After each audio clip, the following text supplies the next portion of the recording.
আসসালামু আলাইকুম প্রিয় দর্শক, আশা করি আপনারা সবাই ভালো আছেন আল্লাহর রহমতে। এইমাত্র পাওয়া আবহাওয়া দপ্তর থেকে আজকে সবচেয়ে গুরুত্বপূর্ণ খবর, আরও কমবে রাতের তাপমাত্রা।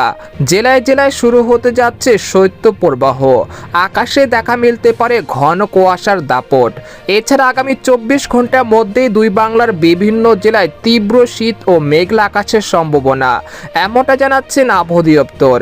আজ ও আগামীকাল কোন কোন জেলার আবহাওয়া কেমন থাকতে পারে এই বিষয়ে কি বলছে আজকের আবহাওয়ার রিপোর্টে জানিয়ে দিব। সম্পূর্ণ বিস্তারিত ভিডিওদের সঙ্গে দেখুন। আর আপনি কোন জেলা থেকে এই খবরটি দেখছেন অবশ্যই কমেন্ট করে জানিয়ে দিবেন। আর সবার আগে সর্বপ্রথম সেটি খবর জানতে আমার চ্যানেলটিকে সাবস্ক্রাইব করে রাখুন।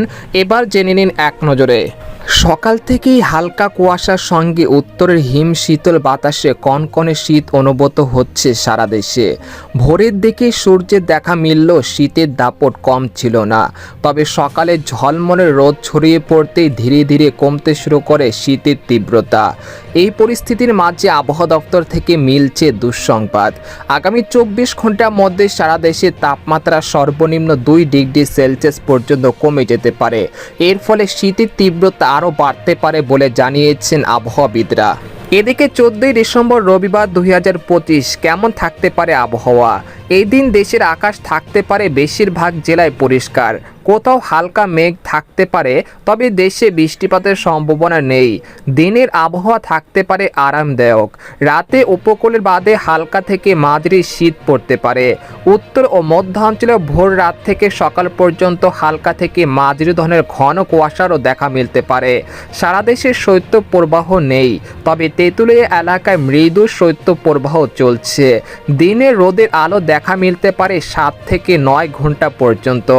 উত্তর বঙ্গোপসাগর নিরাপদ আছে, কোনো ঘূর্ণিঝড় নিম্নচাপ নেই। এরকম পরিস্থিতি চলতে পারে আগামী 5 দিন। এদিকে আগামী 14 ডিসেম্বর থেকে 20 ডিসেম্বর পর্যন্ত দেশের কিছু এলাকায় মৃদু শৈত্যপ্রবাহ অনুভূত হতে পারে। মৃদু শৈত্যপ্রবাহ 8 থেকে 10 ডিগ্রি সেলসিয়াসের সম্ভবত জেলাগুলো পঞ্চগড়, দিনাজপুর, কুড়িগ্রাম, চুয়াডাঙ্গা, মেহেরপুর, যশোর ও এর পার্শ্ববর্তী কিছু এলাকা।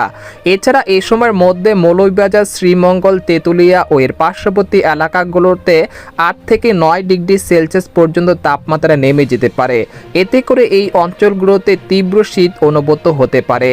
এদিকে গত 24 ঘন্টায় দেশের সর্বোচ্চ তাপমাত্রা রেকর্ড করা হয়েছে ফেনীতে 31.4 ডিগ্রি সেলসিয়াস, আর সর্বনিম্ন তাপমাত্রা রেকর্ড করা হয়েছে পঞ্চগড়ের তেঁতুলিয়ায় 9.3 ডিগ্রি সেলসিয়াস। আগামীকাল ঢাকায় সূর্যোদয় 6টা 31 আর সূর্যাস্ত ঘটবে 5টা 13 মিনিটে।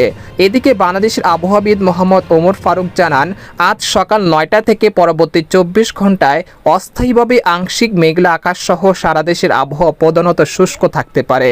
ভোরের দিকে সারা দেশের কোথাও কোথাও হালকা থেকে মাঝারি ধরনের ঘন কুয়াশা দেখা মিলতে পারে।